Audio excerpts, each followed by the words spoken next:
भ्रमर गुफा सुखदाई, जहाँ जोगी जन ध्यान लगाई।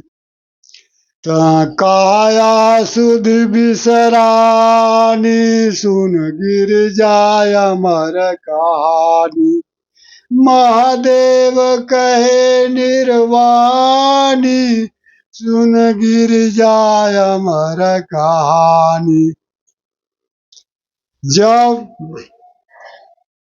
भ्रमर गुफा में प्रवेश करेंगे, वहां काया सुध विश्रानी, वहां शरीर छूट जाएगा, समाप्त हो जाएगा, समाधिस्थ हो जाइएगा।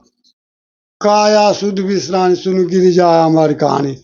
यही असली रास्ता है सतलोक जाने का।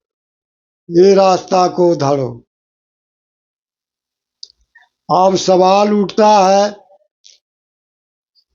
कि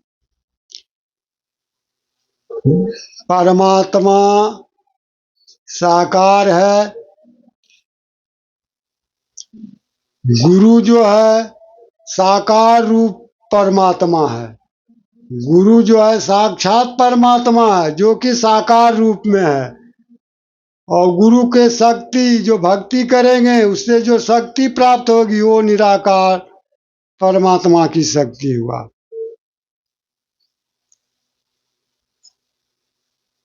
चरणदास जी कहते हैं, जीवात्म और परमात्म, जो था जीवात्म सो भया परमात्म और ब्रह्म। जो था जीवात्म सो भया परमात्म और ब्रह्म। जाकी सरवर को करे पार परे नहीं गम। पहुँचे नहीं वह तेज को कोट कोट ही भान। चरणदास यों कहत है, जाको निर्मल ज्ञान। जो जीवात्मा था वही परमात्मा हो गया आगे जाके। जब ऊंचे सीढ़ी में आप पहुंच जाएंगे, जो जीवात्मा था जब अपने आप को जान जाएगा सही रूप में, तो वही जीवात्मा परमात्मा हो गया। जीवात्म जो था सो भया, जो जीवात्म सो भया परमात्मा और ब्रह्म। वही परमात्मा और ब्रह्म हो गया, पूर्ण ब्रह्म हो गया। वाह को सरवर कौन परे पार परे नहीं गम। पहुंचे नहीं वह तेज को कोट कोट ही भान। और चरणदास यों कहत है, जाको निर्मल ज्ञान।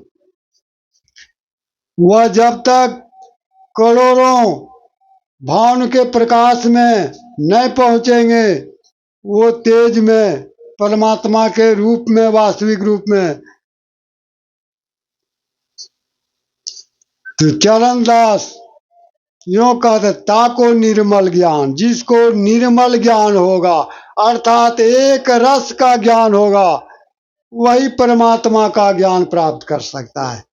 गौस्वामी तुलसीदास जी बताते हैं, ज्ञान अखंड एक सीतावर, माया बस जीव सचराचर। माया बस जीव अभिमानी, आई सबस माया गुण खानी। परवश जीव सबस भगवंता, अजीव अनेक एक श्रीकंता। ज्ञान अखंड एक सीतावर, जो कि अखंड ज्ञान प्राप्त कर लिया, जो ज्ञान खंडित न हो, वैसा निर्मल ज्ञान एक सीतावर, एक राम ही है। वो राम ही है, परमात्मा है। राम ब्रह्म परमारथ रूपा, अविगत अनख अनादि अनुपा। वो राम ही है। और इसके अलावे माया बस जीव सचराचर, जो अखंड ज्ञान नहीं प्राप्त किया वो माया के वश में है। चर और अचर सभी प्राणी, माया बस जीव अभिमानी। माया के जीव में अभिमान होने के कारण जब तक जीव में अभिमान नहीं समाप्त होता है